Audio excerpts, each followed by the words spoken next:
Ciao ciao à toutes et à tous, c'est parti pour les broderies de Noël. Effectivement, on est au mois de novembre. Novembre-décembre, c'est le moment idéal pour laisser place à sa créativité et la broderie machine est vraiment idéale pour cela. Ensemble, on va réaliser notre boule de Noël avec le flocon. Et le flocon, c'est un fichier qui est offert, un fichier broderie machine ITH, in the hoop. Tout se réalise dans le cadre. Et je vous montre à mon écran comment est-ce que vous pouvez retrouver ce fichier et le télécharger. Pour télécharger les fichiers offerts des broderies de Noël, vous allez vous rendre sur mon site internet, c'est ohmybroderie.podia.com. Voici le lien en haut à gauche. Une fois que vous êtes sur cette page, vous retrouvez mes formations, mais vous retrouvez aussi deux créations offertes. Et celle qui nous intéresse ici, c'est celle de Noël, donc vous pouvez cliquer dessus. Une fois que vous êtes arrivé sur cette page, vous n'aurez plus qu'à directement cliquer sur démarrer maintenant. Une fois que vous faites démarrer maintenant, vous aurez quand même un mail à inscrire, puisque celui-ci génère votre espace privé. Effectivement, dans cet espace privé, vous retrouverez les éléments pour faire la boule de Noël du flocon et puis le felti du Père Noël. Effectivement, il y a deux fichiers offerts dans la réalité, avec la vidéo, les fichiers et les fournitures que vous allez avoir besoin. Les fichiers, ils seront dans les différents formats brodeuses et si toutefois il y a un souci, vous n'hésitez pas à me contacter, bien sûr. Super, maintenant que vous avez téléchargé ce fichier, on va pouvoir voir ensemble comment le broder. Alors pour ma boule, rien de très compliqué, je vais avoir besoin de deux coupons de tissu. Ici, moi, c'est du liège de couleur verte. Vous pouvez choisir évidemment d'autres matières. Par exemple, j'ai ce liège que j'aime beaucoup ici, qui est pailleté. Ça peut très bien être un simili-cuir doré qui se prête bien au thème de Noël. Ou bien encore, ça peut être un coton imprimé ici, pareil, sur le thème des fêtes de fin d'année. Pour ma boule de Noël, j'aime bien quand même avoir une matière assez solide, assez épaisse, qui va donner de la résistance du contenant à notre boule de Noël. En plus de ça, vous aurez besoin d'un lien pour accrocher votre boule de Noël. Ça peut être tout simplement un ruban. Vous aurez besoin de vos couleurs. Là, comme je vais utiliser du rouge, eh bien, j'utiliserai aussi pour la fin, le contour pour le bourdon final, une canette de fil rouge. Donc j'ai pris mon fil d'aiguille rouge et j'en ai fait une canette. Vous pourrez également avoir besoin d'un petit rouleau de scotch. Dans un premier temps, ma machine est prête. J'ai mon fichier à l'écran, j'ai mis mon fil blanc et mon fil de canette blanc, puisque c'est avec ça que je vais démarrer. J'ai mon pied broderie, j'ai ma plaque d'aiguille broderie. J'ai cerclé un cercle de cette taille-là, moi c'est le 120 par 120, et c'est du stabilisateur hydrosoluble. Si vous n'en avez pas, vous pouvez très bien le faire sur du stabilisateur déchirable. Il restera un petit peu de matière autour de la boule à la fin, mais avec un petit ciseau de précision, vous enlèverez tout ça et ça fera un rendu très propre. Ici, il s'agit d'un stabilisateur hydrosoluble moyennement dense. Allez, c'est parti, je cercle sur le bras de broderie et j'ai plus qu'à lancer la brodeuse.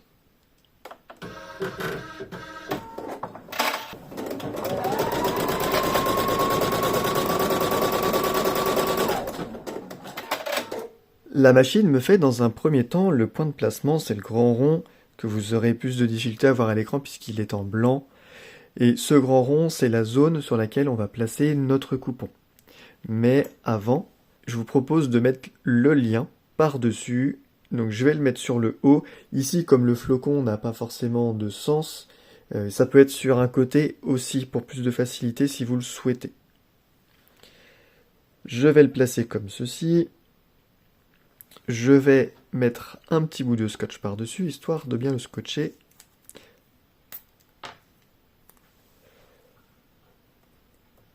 Ok.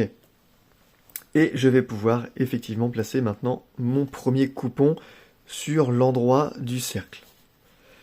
Je le positionne par-dessus. Si vous avez peur qu'il bouge pendant l'étape de broderie, vous pouvez évidemment mettre des petits bouts de scotch sur les côtés pour qu'ils tiennent bien.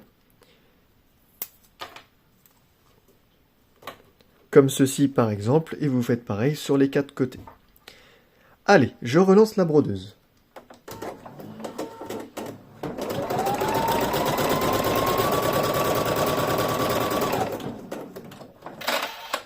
Une fois le point de fixation terminé, j'ai ajouté un changement de couleur. Effectivement, j'ai mis plusieurs changements pour que vous puissiez avoir la liberté de choisir si vous voulez la ligne de motif d'une couleur différente du flocon et du bourdon final.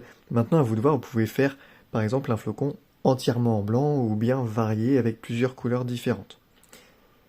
Là, je vais continuer en blanc pour le moment, pour tout ce qui est à l'intérieur. Comme je vous le disais, je ferai uniquement le bourdon final en rouge. Alors je relance.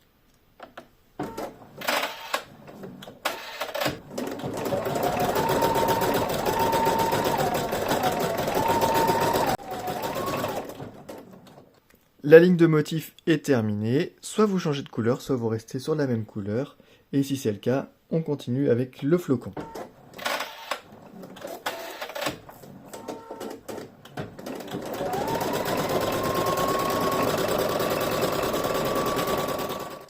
Le motif du flocon est maintenant terminé. On va pouvoir maintenant mettre sur l'envers notre deuxième coupon. Alors finalement, je vais mettre ce coupon rouge, c'est un coton imprimé. Je retire mon cercle. Hop, j'ai mon fil de canette qui est resté accroché, je le coupe. Ok, et je viens positionner mon coupon par-dessus. L'endroit du coupon est bien vers vous, puisque l'idée est qu'il soit bien visible sur l'arrière de la boule de Noël.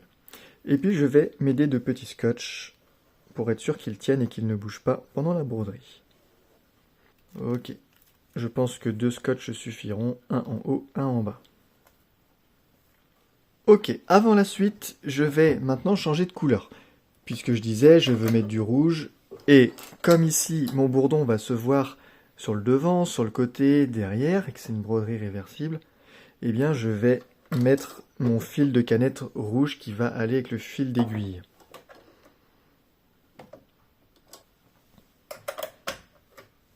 Et je peux enfiler mon fil d'aiguille rouge.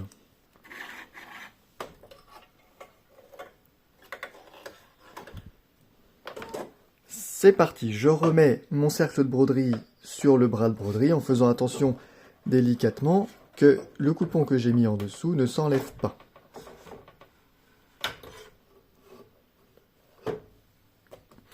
Ok, et puis je peux relancer pour le point qui va fixer l'ensemble des matières.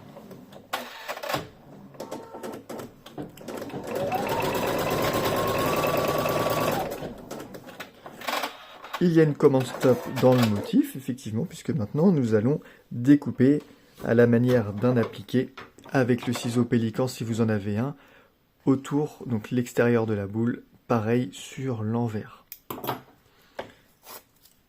Vous enlevez vos scotch et avec le ciseau, vous découpez le contour.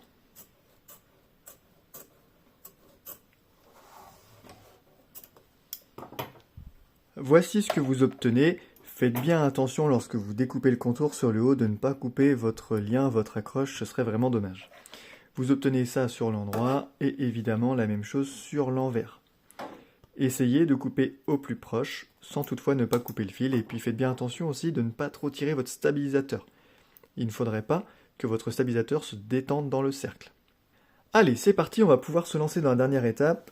Je remets le cercle dans le bras de broderie. Et ça va être parti pour le point final, le bourdon du contour.